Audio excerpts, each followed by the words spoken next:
सारंग पंडित त्यांच्या संदर्भामध्ये काल आपण त्यांची भेट झाली, सांगात धर्म सांगितला, पोफळासोबत क्रीडा केली आणि आंबा ग्रहण केला. या 3 विषयाच्या संदर्भामध्ये भेटीचा जो सांगात धर्म असतो तो स्वामींनी देमायसाला निमित्त करून सांगितला आणि सर्वज्ञ म्हणतात, आणि का देवा तीर्था जायजे आणि उपवास केजे, देव पाहिजे मग जेवीजे. ते पान आहेत परी सांगा धर्म पण नाही. आणि हे सारंग पंडिताला जाऊ दे म्हणतात देमायसाला, तू ग बस. तर हे जे सारंग पंडित आहेत ते त्यांच्याबद्दलचा थोडं विचार करतात. इथे पूर्वप्रमादामध्ये ते नमोडित प्रसवाचे असून सुद्धा आहेतच आहेत, पण ते आलोट पतित प्रमादी आहेत. त्यांनी अनेकांना ईश्वर धर्माला जाताना थांबवलेलं आहे, तिथून त्यांना काढलेलं आहे. आणि म्हणून आता इथे स्वामी भेटलेले आहेत तरीही त्यांना प्रतीती नाही. प्रतीती येण्यासाठी तुम्हाला कुठंतरी परनिष्ठ क्रियेचं आडपाणी यावं लागतं, ती आड यावी लागते क्रिया, तरच प्रतीती येते, नाही तर प्रतीती अशी ईश्वराला येत नाही. ईश्वरावरती प्रतीती येणं, ती टिकणं मरेपर्यंत, या चतुर्विध साधनाची प्रतीती वगैरे वगैरे, हे जाय बाविसाची दोष आपल्या जीवनात न येणं, ती प्रतीती खरी असते. आता प्रतीतीबद्दल न बोललेलं बरं, कारण प्रतीतीशिवाय ईश्वर प्राप्ती होत नाही ना.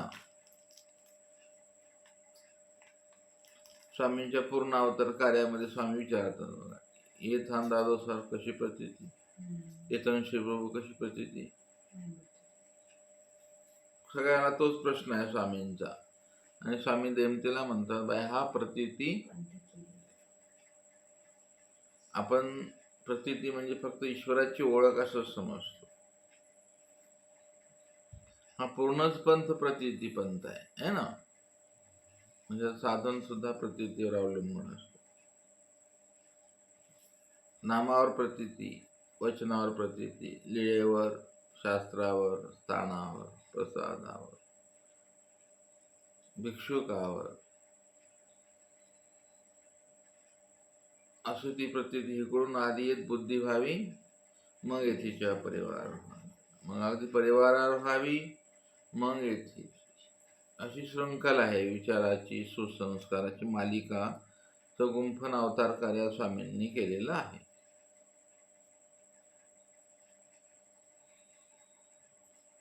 असं आहे, भंडारे करा दर्शनासरशी प्रतीती अवधारली. तिथे पण प्रतीतीच आहे. हे प्रतीतीचा अवधारणा झाली पाहिजे. आपल्या प्रतीती ह्या गुरु सापेक्ष आहेत, स्थान सापेक्ष असतात.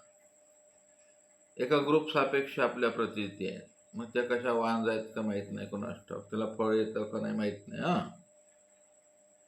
प्रतीती समग्रावर नाही ना,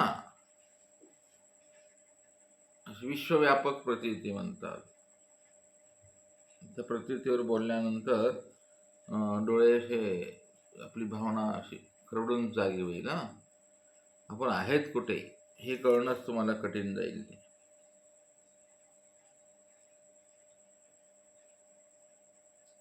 ह्या प्रतीतीचा सगळा गोंधळ आहे. स्वतःच्या अनुसरणावर तुमची प्रतीती कशी आहे, साध्य साधनावर प्रतीती कशी आहे, असा हा प्रतीतीचा विषय खूप मोठा आणि चिंतनाचा आहे. म्हणून सारंग पंडित हे, त्यांना प्रतीतीच नाही आली, श्रीकृष्ण होऊन दाखवलं देवाने, नाही आली. सगळं करून पाहिलं चक्रधर स्वामींनी त्यांच्याबद्दल, पण त्यांना प्रतीती आलीच नाही. पांड्या येत अनुसर जे नाथ रायशा, अनुसरणाचे सूत्र यांनाच आहेत बघा पंडितांना. पांड्या येत अनुसराल तर ऐसाच काळी जाईल. डोमेग्रामला दायंबाला आहेत आणि पैठणला ह्याना आहेत. त्यांना म्हणाले जी मी सगळं करतो, पण ते नाही ना. म्हणाले ते पण देतो, चल भोगच पाहिजे ना तुला, अष्टभोग. तर ही जी प्रतीती आहे, असं प्रतीतीबद्दल बोलल्यावर असं डोकं भनकून जाईल बरं तुमचं. म्हणून प्रतीतीला आपण जे समजतो, स्वामींना जे समजायचंय, प्रतीती नाही तर प्रतीती नसेल तर भावही नसतो. प्रतीती प्रेम, प्रतीती विश्वास, प्रतीती असं हे सगळं प्रतीतीभोवती सगळं फिरतं साहित्य सगळं. आणि ती बोधाने, आता बोधही असाच असतो तुमचा. तुम्ही गतबोधी असाल तर तुम्हाला काय आला बोध आणि बोध, तो नासका बोध असतो. चिडूमिडू आलं वारं की चालला बोध तुमचा, डिसमिस होतो. तो गृहस्रोध निमित्त उपकारक काय बाळगत नाही तो. भोगासाठी तो इकडे विपरीत होतो. भक्ती जाते भोग येतो. भोग आला तर पुन्हा तरलीच पंचायत, पुढे बोलता येत नाही. मला शब्दांना मर्यादा ठेवून बोलावं लागतं. म्हणून संप्रदायामध्ये जी प्रतीती आहे ती सारंग पंडिताला नाही. आणि सारंग पंडित हे बहुतेक सगळीकडे फिरतात असतात, आणि पतित तर आहेतच आहेत, प्रश्नच नाही. काय कपाळावर लिहिलेलं नसतं, ते स्वामींनी लिहिलंय का हा पतित आहे म्हणून. स्वामींना माहित आहे आणि आपल्याला माहित आहे आपण पतित आहेत का नाही. तर अशा प्रकारे पतित नाही, प्रतीती नाही, म्हणून त्यांना भाव पण नाही. मग त्यांनी आणलं ना, म्हणाले फळं, आंबे, केळं, बोर, आसू हे सगळ्यांना दर्शनाला घेऊन यायचे. केलंय की म्हणाले त्यांना सगळं. म्हणाले ते नाटक नाटक, रिश्वत रिश्वत, ऋण आहे ते ऋण फेडायचे त्यांना. कशाचं ऋण आहे ते, त्यांना पेन्शन झाली म्हणून. आपलं सगळं हे त्याच्यासाठीच आहे. स्थानाला जाणं, खेती करणं, आपण अशा हलक्या प्रतीतीतल्या होतो. आपली प्रतीती आहे पण ती अशी वरच्या उच्च लेवलची नाही, आपली अशी नीच लेवलची प्रतीती. सापेक्ष, काम सापेक्ष म्हणा, किंवा आपल्या दुःख सापेक्ष वगैरे वगैरे. आपली काही क्रिया सापेक्ष, काही हेतू सापेक्ष, अशा प्रतीती आहेत प्रतीती आपल्या. अशा भिन्न भिन्न प्रतीतीने आपलं जीवन असं ज्ञानाच्या बी, आता ज्ञान बी आहे का नाही, कसलं ज्ञान म्हणावं ह्याला, तर पंचायतच आहे. पण ठीक आहे, देवाकडे आहे, फक्त एवढं शुक्रिया, देवाजवळ आहोत आपण. मिरेची कशी प्रतीती आहे बघा. पिते मी विष, बघ तुझं नाव जाईल बरं, कृष्णाची मीरा मेल म्हणतील. बायसांची कशी स्ट्रॉंग प्रतीती आहे. अरे बघा स्वामींचं हे आहे, लगेच निर्णय, खरं बोलतो का, ही प्रतीती. माधव भक्ताची प्रतीती लगेच कार्यक्रम, भक्ताची प्रतीती. उद्धरणात आहेत ना, कसं आहे वचनात हे उद्धरणात आहे प्रतीती शब्द. म्हणजे तुम्हाला असं बोलता आलं पाहिजे. भक्ताशी, ज्ञानाशी, श्रीमूर्तीवर प्रतीती, तिथं प्रतीती आहे ना, बरोबर आहे की. त्या श्रीमूर्तीवर साध्य साधनाची प्राप्ती प्राप्त होत. ज्ञानी अशी श्रीमूर्तीवर साध्य साधनाची साध्य साधन ऐशी होती. ब्रह्मविद्ये साध्य साधन एकची प्रतीती आली न त्याला. या सृष्टीत या अवतारावर प्रतीती आली. प्रतीती माईमभट्टाची थोडी डिसमिस झाली. भट्टवासा लक्षात आल्या. जारे म्हणाले पहिल्या भेटीतला प्रश्न विचार त्याला. बघा माईमभट्टांसारख्यांना सुद्धा थोडस थोडा गेला तसा दिसतोय. म्हणाले हा स्वामी आले स्वामी आले स्वामी आले. अरे प्रतीती ज्ञान सापेक्ष असलेली बरी राहते. ते बीज नाशक नसलं पाहिजे प्रतीतीला. प्रतीती ते बोधाने, पण आपल्या जीवाचं बीज जर नाशक असेल तर या सृष्टीमध्ये सगळे बीज कसे आहेत आतमध्ये आहेत, आहे की नाही. बघा तुम्ही बाबळीचं बीज एवढंच असतं ते बाबळीच्या शेंगात. ते बीज सडक असेल तर उगवत नाही की नाही. निर्बीज सृष्टी निर्बीज होते ना मग, आहे की नाही.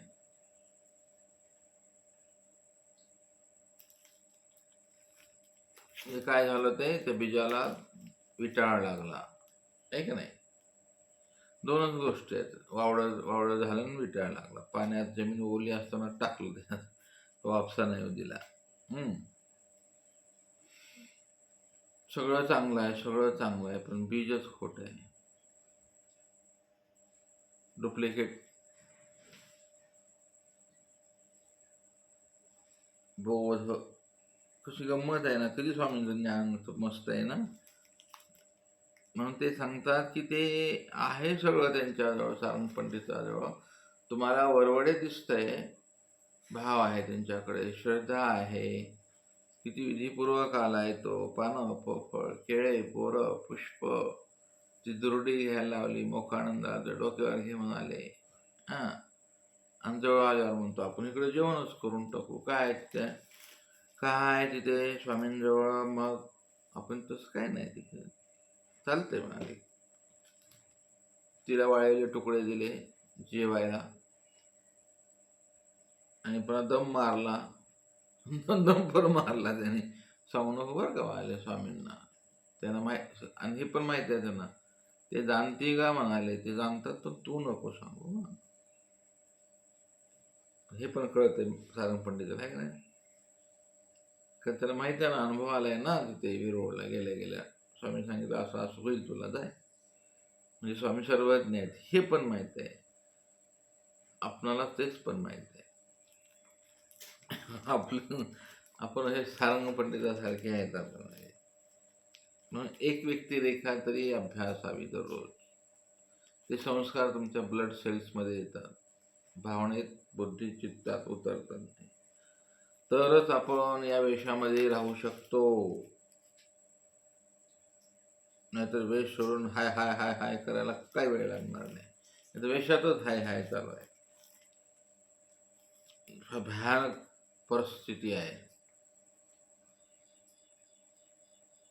ही प्रतीती नसल्यामुळे. देव देईल ना. तुम्ही पदार्थासाठी का मरमर करताय.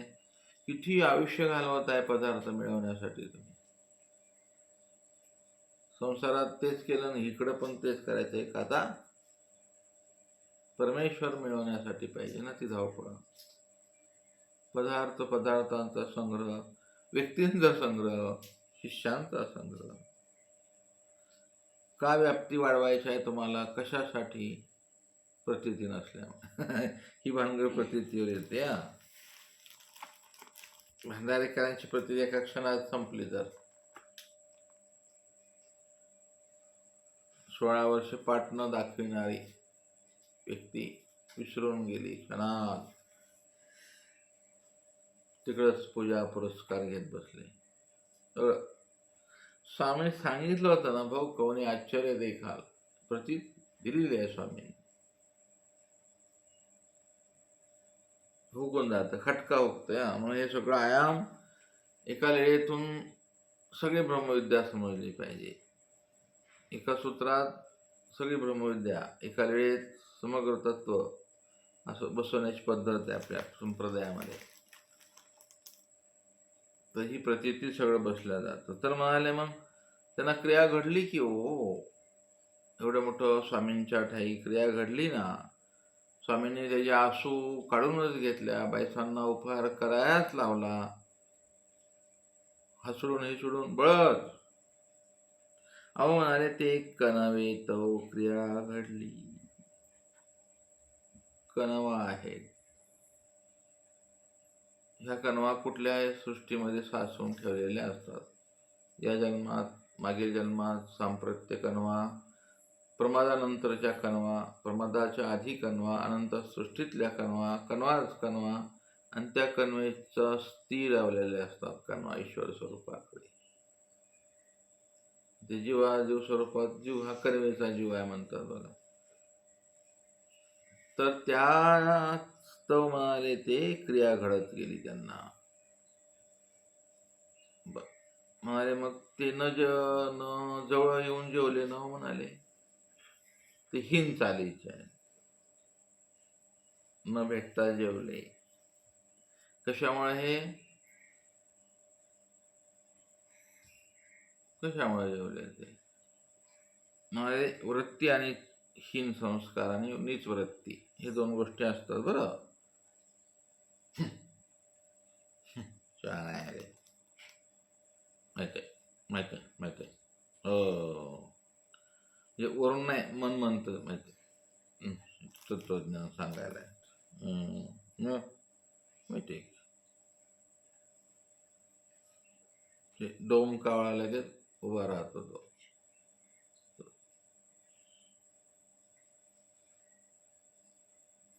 हे सगळं असतं बरं परमार्गी. आणि मग तिकडून चालतं लगेच गावभर बोबाट. हे कसले जीव असतात? नीच वृत्तीचे आणि हीन कणवेचे. इथं आले त्या कणवेमुळे आले. तिथं देवाने पोटभरांची व्यवस्था केली, अंगावर वेश दिलाय, फुकट खाय फुकट राय बाबा बाई, बुमलत फिरतो. नित्य जोड, शोभ जोड. आता हे सर्कल चालू झालं बरं. स्वामींकडून जेवायला देतात. स्वामी जेवायला कपडा लत्ता सगळं देते.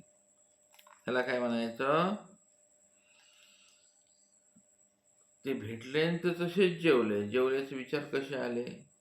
त्या या वृत्ती खेळत असतात. म्हणून इथं वृत्ती आधीन व्हावं झाला त्यांना. ओकट्याला सुरुवात झाली. मग ते प्रसवत जातं. तर हे ओकटं आहे म्हणाले. हे ओकटं त्यांनी अंगवलं, जाणीवपूर्वक अंगवलं. गमग म्हणाले जेव. आता देमायसाचं दुसरं ओकटं आहे. तिला बी ओकट्याला बसवलं. देवतेबद्दल जास्त त्यावेळेला विचार करू आपण. तर म्हणाले याचं साध्य काय होणार? असं नीच वृत्तीचा आहे हवा सारंग्या. तर म्हणाले पुढील सृष्टी ईश्वरांतरे एक. आतमध्ये जर तुम्ही गोंधळ करताय ना विचारांचा नीच वृत्तीने, त्याने काहीच होणार नाही. तर हे होतं ईश्वर अंतरी. दुसरं भजावया न मिळे. भजावया मिळेन भेटलं तर जीव पण वाटत नाही. पैसे असले तर जवळ नाही. 1 रुपया हळूच काढून कसं तरी कस नको तोंड करून द्यायचा साधूला, स्थानाला, भिक्षुकाला. भजावयाच भेटत नाही. असलं तर देऊ पण वाटत नाही. ते टोपऱ्यातल्या असो, ती पण वृत्ती आहे सारंग पंडित. आणले देवासाठी तर माझ्या नशिबान भेटले देत नसतो असं. आता भावपूर्वक दिलं पाहिजे. श्रद्धापूर्वक जे करायचे ते शेवटचं आणि फायनल न जाणू पण आपण त्याला भेटतो की नाही शेवटचं म्हणूनच करावं. प्रत्येक गोष्ट व्यक्तीने शेवटचीच करावी. तुम्हाला काय गॅरंटी आज मरणार का उद्या? म्हणून शेवटचं दंडवत, शेवटचं प्रायचित, शेवटची भेट, शेवटचा क्षण. म्हणून दुर्लभ सांगितले स्वामींनी, आहे का नाही? तर दोन झालं, त्या भजावयाचं भेटत नाही, भेटलं तर बस वाटत नाही, मग तो सुदामा होतो. पण सुदामा नाही सांगता येणार इथे, सुदामा उच्च लेवलचा आहे तो. चला, तर म्हणाले त्याचे 60 उपाय झाले किंवा म्हणाले अहो म्हणाले शांतबाईचा निमित्त झाला तो, म्हणून त्याला तनु साधन म्हणजे हे विद्या देतील. आणि मग ते उकटं घडलं ना आता ह्याना सन्निधानात, ते म्हणाले पुढील सृष्टीमध्ये ते क्षाळणी पाडतील स्वामींच्या कृपेने देवी. तर म्हणाले पोफळ केळे आंबे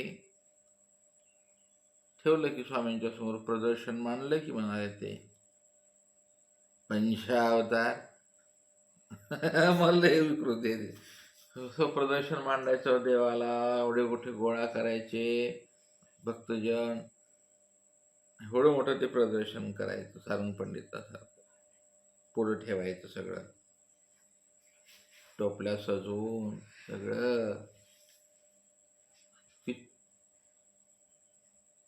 म्हणाले त्याचं गोमट योग्यता नाही होणार, म्हणजे गोमट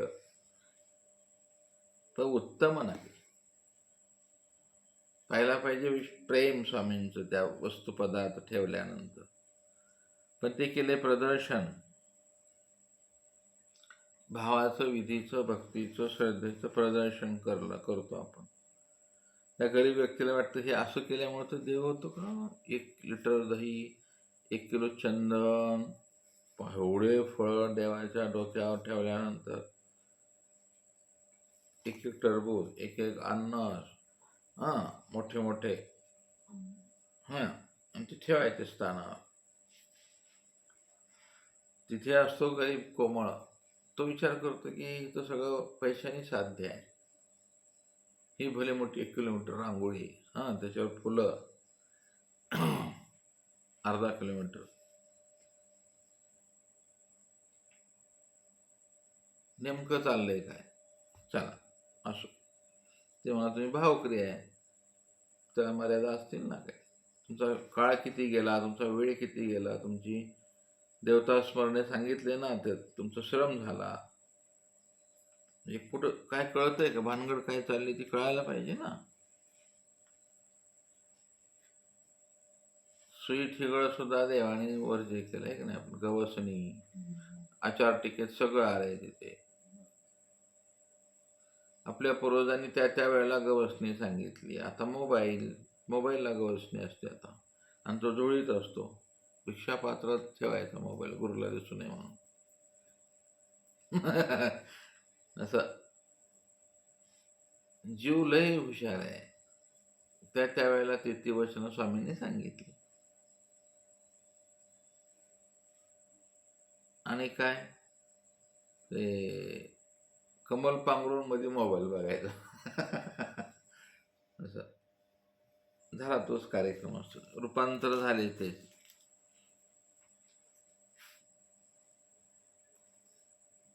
जीव कुठं जाईल, काय काय होईल सांगता येत नाही.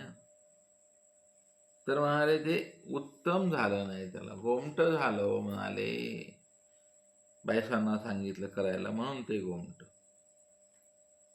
म्हणून ही जी लीळा आहे ती आचारपर, विचारपर, योग्यतेपर, चिंतनपर अशा लीळेचे वेगवेगळे अँगल्स इथे असतात, ते आपण शोधायचे असतात.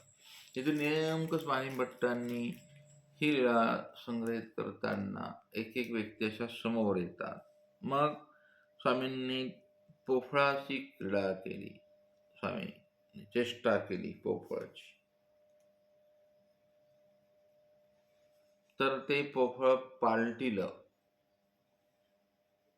आता जी सृष्टी चालली ना, हे सगळं पालटणंच आहे. ते माया सामर्थ्य जड आजडची जड एवं त्रिद माया, त्यापैकी आजड माया हे काम आहे. पहा सृष्टीमध्ये कशी कमळं, फुलं, बिया, आंब्याची बी, त्याचा रसातलं वेगवेगळ्या आंब्याच्या हजारो जाती, कशी सृष्टी आहे बघा. पानं येतात, फुलं येतात, बी आकारल्या जातं, फळात बी, डाळिंबामध्ये कसं ठेवलेलं आहे बघा, बिया. माधुर्य सृष्टीमध्ये वेगवेगळं ते दाना वेगवेगळा फिट केलाय तिथे. असं डाळिंब खोलून बघा तुम्ही, हम्म. अजब निर्मिती आहे. एका दाण्याला दुसऱ्या दाण्याचा स्पर्श नाही. त्या दाण्यामध्ये ते दिसतं, त्याच्यामध्ये पाणी रस दिसतो, आहे की नाही. अद्भुत सृष्टी आहे. मानवाच्या सगळ्या कल्याणासाठी या भूमी मधभूतामध्ये काय काय ठेवलंय तिथे सगळं. गुलाबाचे लाखो प्रकार, फुलांच्या वेली वेगवेगळ्या, फळांचे रस, फळांचा आकार. चिकू बघा कसा ठेवलाय, त्यामध्ये बी अलगद बसलेला असतो सगळं, एक नाही. स्पर्शून नसतं ते आतमध्ये. आणि कातड किती पातळ असतो वर, आणि मध्ये आला बी ठेवढं एवढं मोठं बी आहे त्या चिकूमध्ये, आणि त्या बियामध्ये लाखो बिया निर्माण होतात. एक ज्वारीचा दाणा पेरला तर वर त्या कणसाला वेगवेगळे दाणे येतात, लाखो. कशी सृष्टी आहे. मग त्यात आनंद जर मानायचा ना, ही काय देवाची कृपा आहे, माझ्यासाठी सृष्टी केली. आपण असे भाकास वृत्तीचे तरी नफरत करतो आपण, आहे का नाही. काय नफरत करायची ते, आनंद घ्या ना. ही देवाने माझ्यासाठी केलंय हे सगळं. ती दृष्टी यायला लई वेळ लागतो. वैराग्य यायला काहीच वेळ लागत नाही, नाही नफरत करायची. तो भोपळा आहेत का मोठा लांब आहे, काशीफळ खालीच लागतं. काशीफळ वर लागलं असतं तर झाडाला डोकं फुटलं असतं खाली बसणारा. झाड पण मोठे असतं. टरबूज.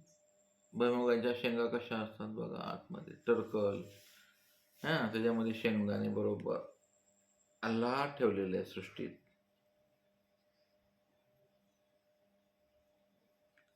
पानाची डिझाईन पहा, वेगवेगळ्या पानांची डिझाईन कशी आहे. ह्याला काय म्हणायचं, हे मायेचे सामर्थ्य. ते पालटायला काही वेळ लागत नाही सर्वज्ञांना. विषाचं अमृत करायला किती क्षण लागणार आहेत.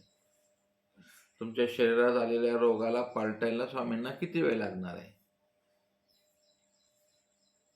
पण तशी ठेव नाही केलेली आपण तिकडे. आपल्याबद्दल तिथे खंत आहे, उदासीनता आहे. स्वामींना फ्रस्ट्रेशन आलेलं आहे आपल्या कृतीचं, वचनभंगाचं.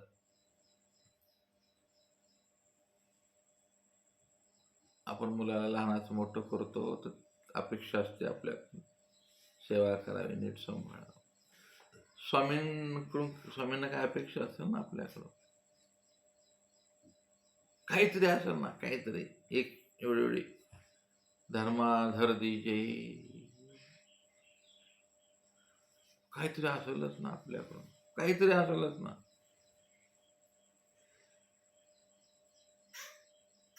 तिथे ते नेटवर्क उदास असल्यामुळं हे पोफळ. एक उदाहरण सांगितलंय तुम्हाला. ते म्हणाले बघ, किडकं निघालं, स्वामींनी जोडलं, पांढरं शपथ नाही. सारंग पंडित पैन हारले.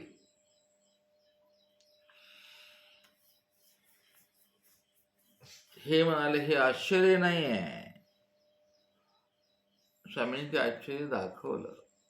स्वामींच्या हातीनच माया काम करते ना. त्याच्यामुळे ते काय लय भानगड मोठी नाही म्हणाली.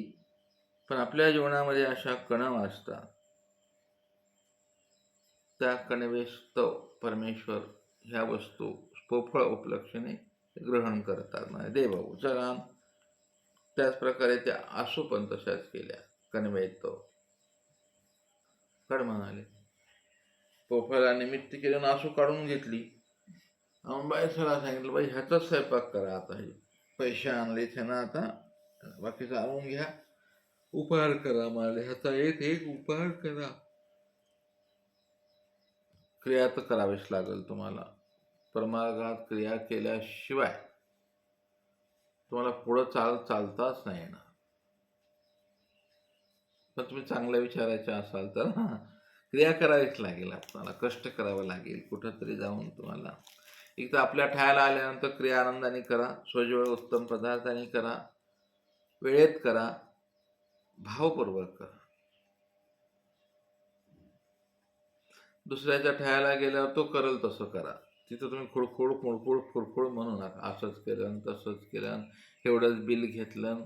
एक तर तुम्हाला क्रियेचं ज्ञान नाही. बंडल कशाला घेऊन जाता तुम्ही? आपण स्वतः पदार्थ करून घ्या ना तुम्ही. तिथं कष्ट नको आहे. मग आपण पेमेंटचं यादी विचारतो. चला, तर हे असं होत असतं. तर म्हणाले आंबा. स्वामींनी आता आंब्याकडे जाऊ.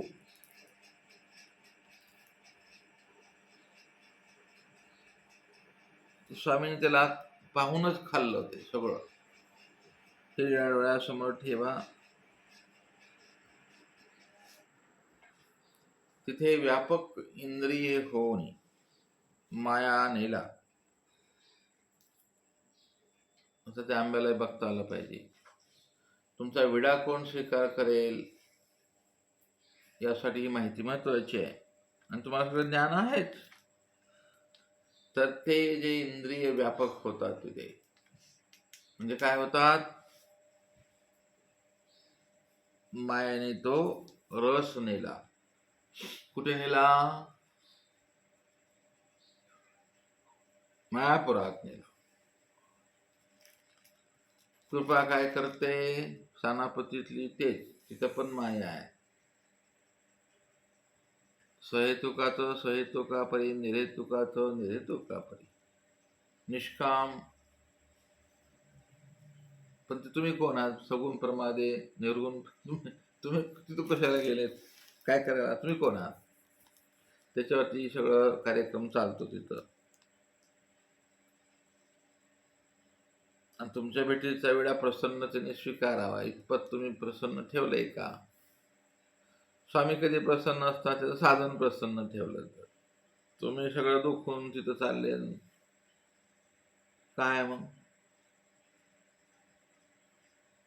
हे सगळं आपलं विचित्रच कार्यक्रम आहे. तिथे बाजूला भिक्षू भेटलाय आणि तुम्ही स्थानाला उपार घेऊन चालले. आणि तो भिक्षू म्हणतो, अहो मला द्या, आईले भूक लागली. नाही उपार. अरे आता हाच पंचावतार उपार आहे, देऊन टाक सगळं आणलेलं. याला म्हणायचं कसलं अनुष्ठान आहे? विधी भावातीत अनुष्ठान आहे. तिथे त्या वेळेनुसार असेल तसं. त्याने मागितलं, म्हणाले अरे ते मला तुझी पुरणपोळी दी. नाही म्हणाले की दत्तात्रय प्रभू येणार आहेत, म्हणाले उपार दाखवूनच मी देईन तुम्हाला. म्हणाले का रे? कपाटे नागराज बाबा आहे ना, कपाटे. त्यांना दत्तात्रय प्रभू भेटले, दिलं. म्हणाले मी मागितली होती ना तुला, भेटणार रे म्हणाले मी तुला, मला दिलं नाही. असं असं होतं ते. मग थोडंसरी बुद्धी लागते ना परमार्गी आल्यावर. थोडं ज्ञान लागेल, थोडं स्पार्क लागेल, तुम्हाला उजळता लागेल. तुमचा हेकेखोरपणा चालत नाही. हे सगळ्या गोष्टी तिथे त्या आंब्याच्या ठिकाणी आहेत. घेतलं स्वामींनी.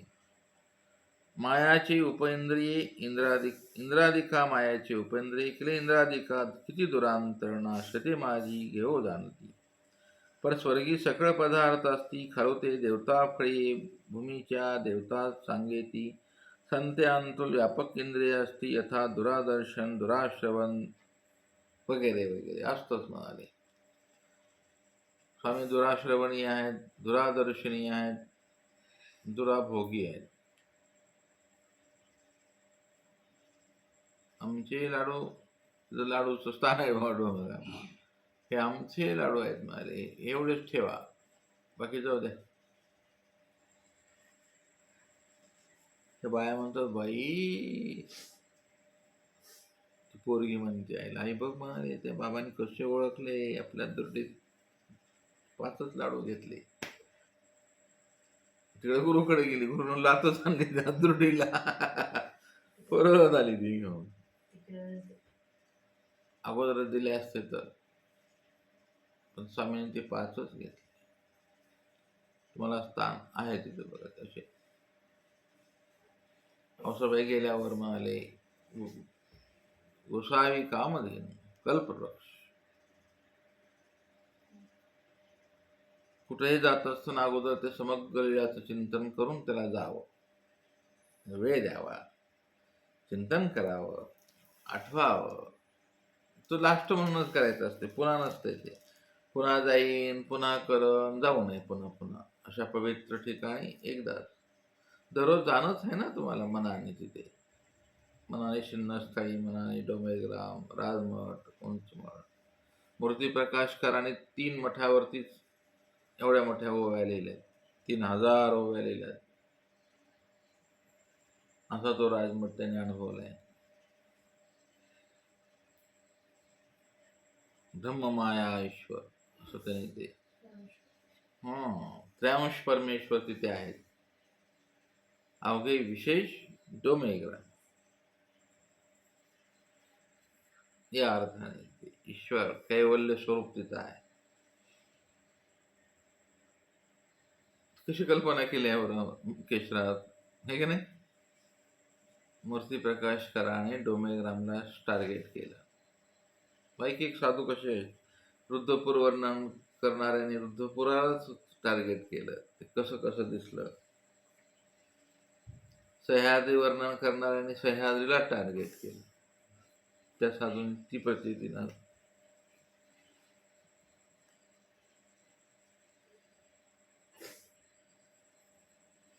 नरेंद्र बा म्हणजे मोठे विद्वान कवी आहेत, त्यांनी रुक्मिणी संवाद आहे की नाही, उच्च लेवलचे ग्रंथ निर्माण केले. नरविलाप, नरवेद असतो. ह्या मानवा पंथामध्ये वेगवेगळे किती रत्न येऊन गेले आहे की नाही. उच्च विभूषित समृद्ध साहित्य निर्माण केलं. तात्विक ग्रंथ तेवढेच आहेत, साहित्यिक तेवढेच आहेत, ललित तेवढेच आहेत. इतकी वाङ्मयाचे अनेक प्रकार पाहायला मिळतात. डोमेग्रामचा हा वाङ्मयीन प्रकार आहे. असा हा जो दुरून स्वीकारण्याची जी पद्धत आहे ती स्थानाला पण असते. स्थानाला पण तुमच्या भावना कळतात, विचार कळतात. सर्वज्ञच दूरदर्शनी आहेत, श्रवणी आहेत असं नाही, स्थान पण आहे. स्थानाला समजतं, प्रसादाला समजतं. भिक्षुकाला समजत नाही, पण भिक्षुकाचे जे अभिमान आहे तिला समजतं ना. कशाचा आंबा, हे कशासाठी आलेत आपल्या आश्रमात भेटायला.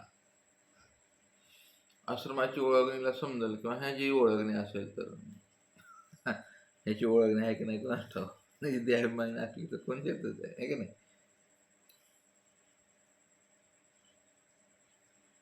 कसं चित्र पालटतं एका क्षणामध्ये, विचार आला की बदलून जातं.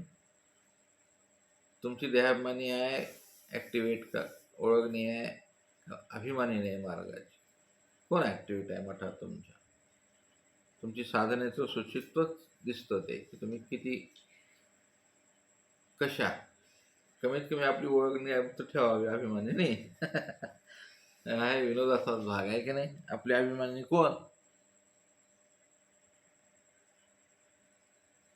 त्या अभिमानीला विचारावं, तू कोणाच्या अभिमानी आहे? ती गज बसेल, रडेल, ती रक्षाभोक्षी रडेल. स्वामींनी मला निरोप देऊन गेलते, पण मी कुठंच अभिमान घेऊ आता.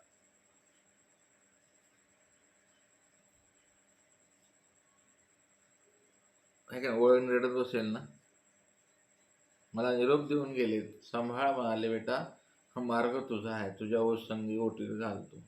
पण ओटीतला छिद्र पडले, गेले निघून. ओटी हे ओटी ओस पडली का नाही, ओटी वाहन झाली.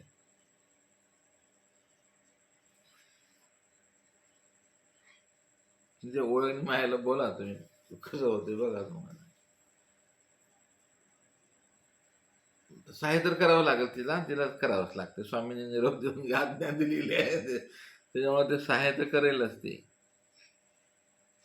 मग तुझ्याशी थोडंसं बोलूया, बोललं पाहिजे. ठीक आहे, आज आपण असं ह्या गोष्टी पण पुढे तरी सावध राहावं लागेल ना तुम्हाला. स्थित्यंतर आलं पाहिजे, बदल झाला पाहिजे जीवनात. तुम्ही नुसता असा हात केला तर वळणीनं लगेच ऍक्टिव्हेट झालं पाहिजे, आहे की नाही? ते तिथं आहे म्हणाले जाय, तुझी पायातली तिथं आहे ग म्हणाले कमळाई सारणी जाय, तोपर्यंत ती तिथंच थांबली पाहिजे, आहे की नाही? तसं सांग.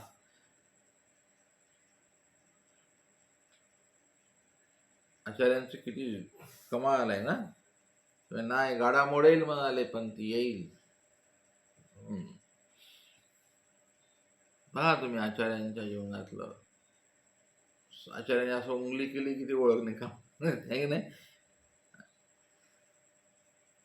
असं आचार्य तो आपलं सिद्ध आचार्यांचे आपण वंशज आहेत, आहे ना. हे असलं बिसलं काय नाही, ते सुख नाही दुःख नाही रुसवा फुगवा काय कारण आहे परमार्गात. एकच ध्येय सगळ्यांचं आहे ना. मग सगळ्यांनी सगळ्या पद्धतीने असं समान प्रसन्न राहायला पाहिजे. कुचकं पादर बोलून काय करायचंय, संसार करायचंय तो त्याचा.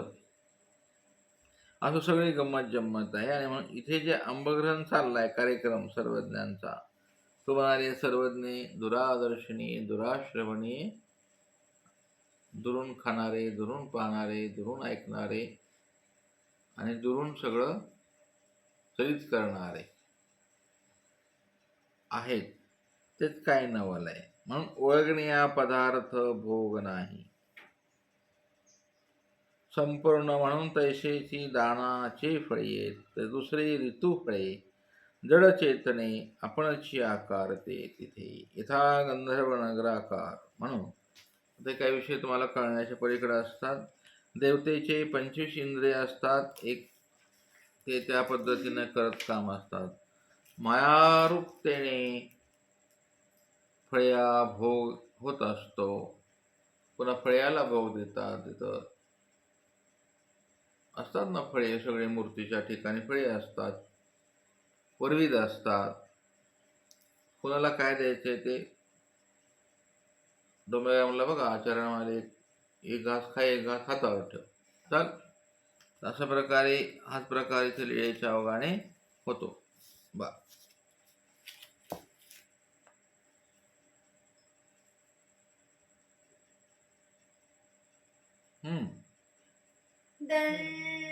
दंडवत